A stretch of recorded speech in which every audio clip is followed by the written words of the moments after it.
AskReddit by Chadderbug123. What villain was terrifying because they were right? The Reapers from Mass Effect, in the original BioWare ending before EA changed it. All they were trying to do was stop advanced races from using so much dark matter that they wiped out all life in the galaxy before other races were allowed to come along. If it wasn't for them, humanity wouldn't just not exist, but every species in the entire cycle, every species in every cycle, everyone would have died as the stars went out. This horrific fast heat death event, over the course of a few thousand years. Except a small group of Leviathans, in the early days of the universe, realized what was going to happen, and sacrificed their entire civilization to save all future life in the galaxy. And when Shepard destroys their ships in the third one, every one of those ships is a museum, a living record of every previous civilization, and they are destroying the only thing that was able to be left from them.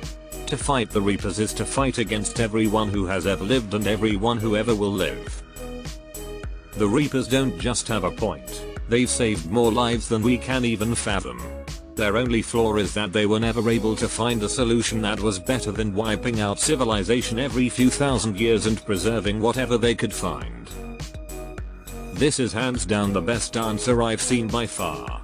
Most people seem to have misunderstood the original question. Thank you for nailing it on the head. The sharks from Sharknado. Can you imagine you're just swimming around, minding your own business, then all of a sudden a tornado picks you up out of nowhere, drops you on land, and now you have to deal with Tara Reid?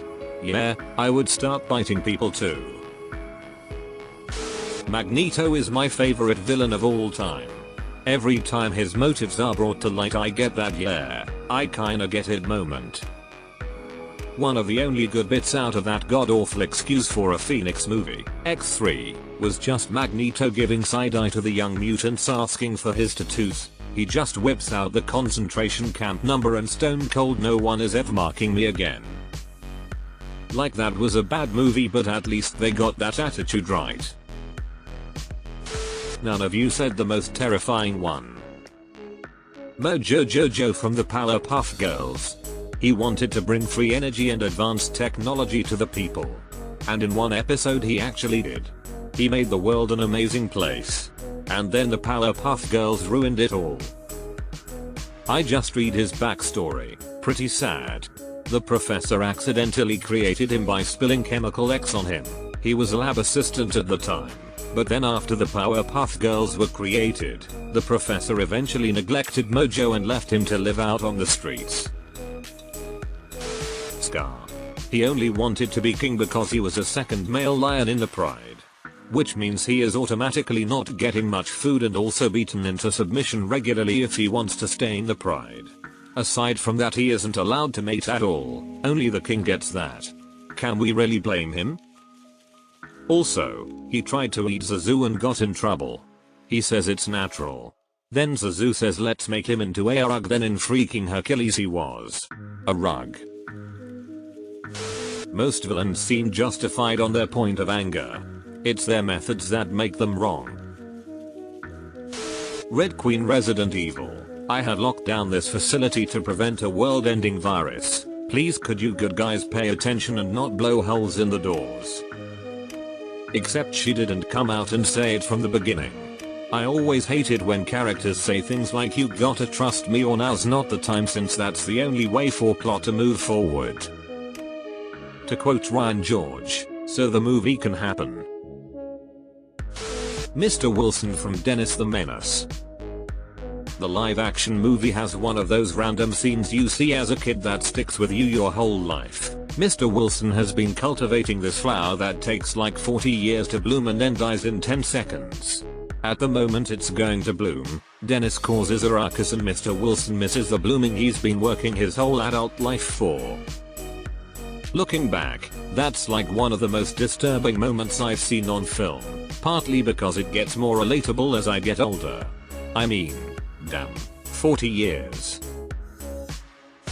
Q. Humans were not ready for what was waiting for them in the Gamma and Delta quadrants. I don't think Q counts as a villain. He's an antagonist for sure, but not a straight up villain.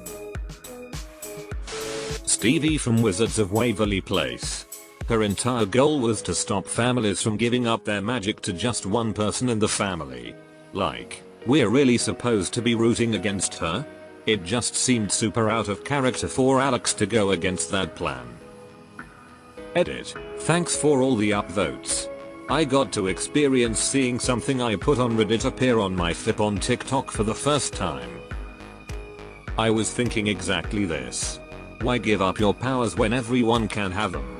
Only one member of the family having wizard powers seems unsustainable for the wizarding world. I get it that it was not very nice of her to trap her brother, but she was 100% right. I really thought Alex would do it. I cannot understand how or why did Alex double cross her.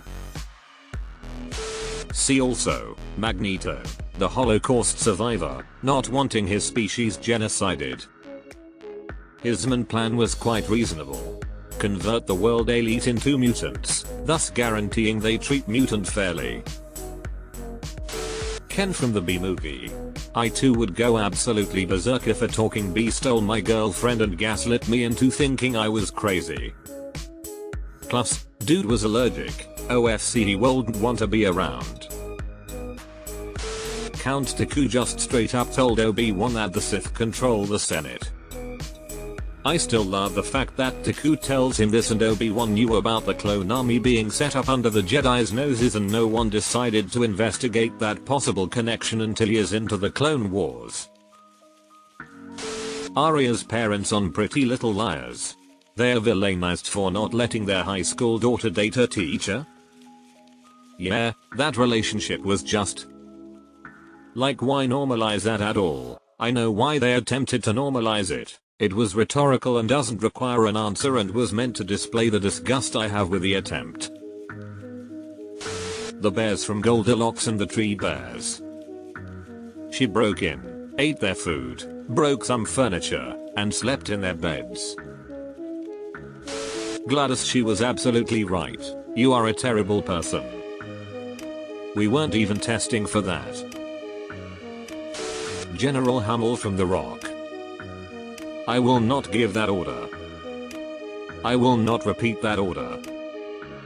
I cannot give that order. What the hell is wrong with you, man? And X200B. Such a great scene for both points there. The Hamburglar was just trying to save children from childhood obesity. If mermaid cheese and offers a Big Mac are anthropomorphic burger folk, that means Hamburglar is carrying a bag of severed heads. Colonel Kurtz. We train young men to drop fire on people, but their commanders won't allow them to write fuck on their airplanes because it's obscene. Apocalypse Now is one of those movies where depending upon when you watch it and what version you watch, your view of it can change. Edit. While this blew up, I don't know which version offhand is best. If I recall correctly, the pacing of the original is much better and more enjoyable. The Redux is good, but the pacing isn't as great and I found it to be a darker watch in a way. I'd stick with the original and go from there. The replicants from Blade Runner. Used as slaves and given artificially short lives. They just wanted to live and be free. Deleted. I wasn't really terrified of it, but N was right in my opinion when we're talking Pokémon. Dude thought getting these creatures and making them fight till one is knocked out wasn't that amazing of an idea and it just made sense to kid me. That all said, I think N is a really interesting character that can be interpreted in many different ways. Of all the main leaders of these games, I think N had the best argument. It wasn't perfect though. I like N a lot for his character development. I agree with him at the end. Real Pokémon mistreatment should not be tolerated. But a Pokémon trainer simply using Pokémon in battles does not qualify as mistreatment as the Pokémon is happy. The Pokémon like the trainers, that is the best you should wish for there. All in all, I wish Pokémon had good stories and characters like this again tbh. I wouldn't consider N a villain. More of a rival or anti-hero, like Gladion in Gen V or the Emperor in Akane ga Kill. King Khan. Not even because he was right. He was just alive, minding his own business, and Balan, taken out of his home and made to be the villain without any choice. A real good example of human nature. Edit a word. I never saw Khan as a villain. The mom in MRS Doubtfire. Something you don't understand as a kid watching it but totally get as a parent. Should if I was married and came home to literal zoo animals in my house, I'd def go find James Bond and a nanny instead. Maul. His last words before being captured by the Republic was, "You're all going to burn. You're all going to die. You don't know what you're doing." He tried to warn Ahsoka of Palpatine's ultimate plan, but she didn't listen. He even told her that Palpatine was planning on using her master. I mean, he connected the dots right there, but it was too late. Roy Batty. What was done to him and his kind was wrong, and he had righteous anger.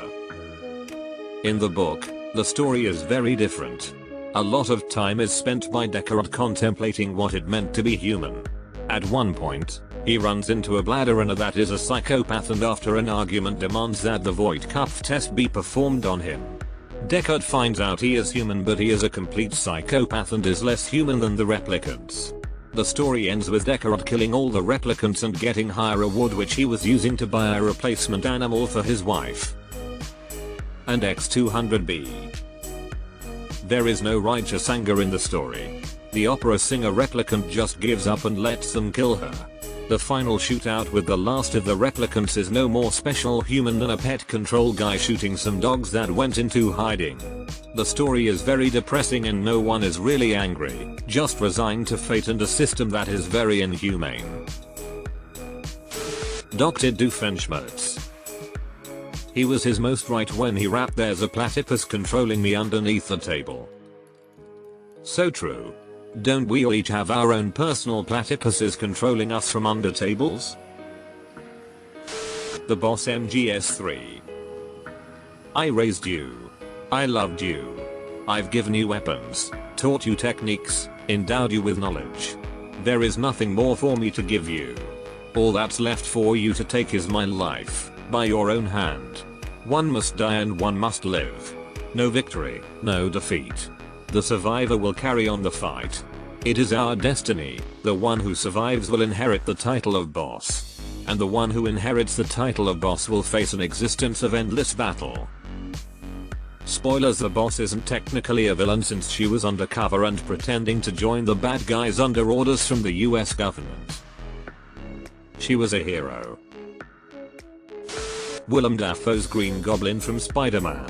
In spite of everything you've done for them, eventually, they will hate you. Dude was right about how the perception of public figures changes over time. I chose my path, you chose the way of the hero. And though they found you amusing for a time, if there's one thing people love more than a hero, it's to see a hero fall, fail, die trying. Bobby Heenan. Spent the 80s telling us how awful and selfish Hulk Hogan was proven absolutely correct in 1996. In hindsight, Heenan was trying to save us all from the inevitable scourge of Hollywood Hogan. How did we miss that? His name was the Brain. Frankenstein's monster. Adam. Created by a short-sighted, arrogant doctor as the first of his race, then denied the opportunity to be part of a community of his own, man-made beings, or the human community. He only became monstrous after it became clear that Frankenstein would never create another of his kind, and was driven mad by his desire to punish Frankenstein's hubris. So, Frankenstein was the monster after all. Where is Q from Star Trek? He introduced the Borg just to prove a point. Q isn't even villainous, just the sci-fi equivalent of Faye. The Red Hood. Batman beats insane people up. They go to Arkham, are usually experimented on there and come back worse.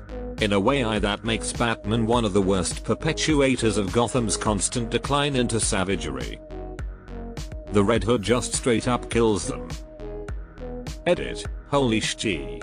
I made this post yesterday and expected, well, not 800 upvotes. In comics logic, yeah, Red Hood has a point. Since they're apparently incapable of building prisons, institutions that people can't escape from. Dracula in Castlevania, the series. What is a man? A miserable little pile of secrets. Spot on. Quote should have made it into the show.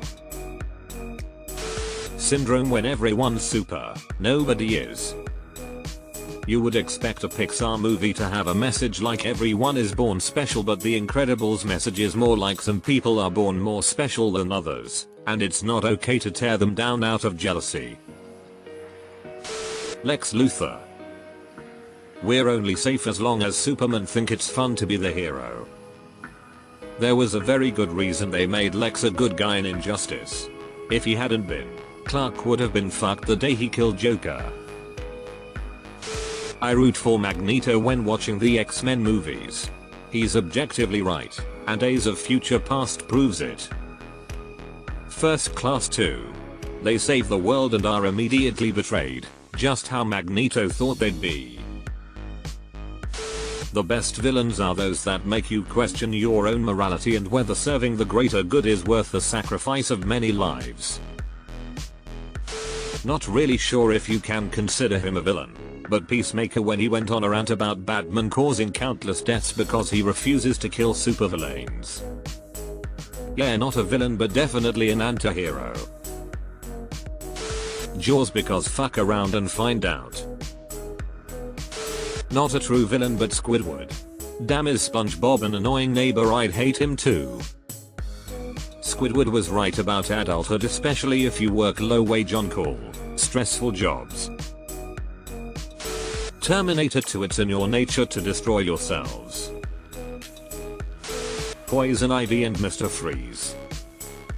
Literally tied for my favorite of Batman's rogues gallery. Tas did them some serious justice. Ozymandias. He outsmarted the most powerful being in the universe, and won. There actually weren't flaws in his logic or execution. Let me talk and talk, revealing my plan. Classic bad guy mistake until he tells you he triggered it.